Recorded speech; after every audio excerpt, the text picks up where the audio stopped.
歡迎大家收睇黐住學廣東話。今集我哋會學一啲同母親節有關嘅粵語詞彙。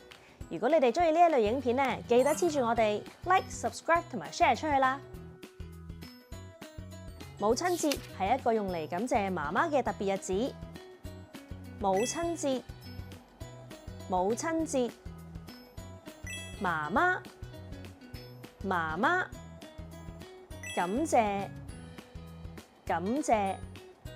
其實媽媽同母親嘅意思係完全一樣，不過喺廣東話入面咧，母親係書面語同埋比較正式，喺日常嘅對話之中咧都唔會用到嘅。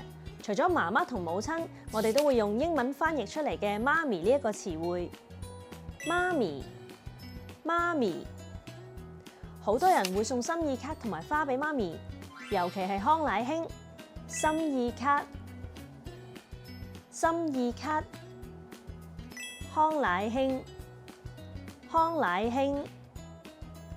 大家可以同媽媽講母親節快樂，母親節快樂。仲有我愛你，我愛你。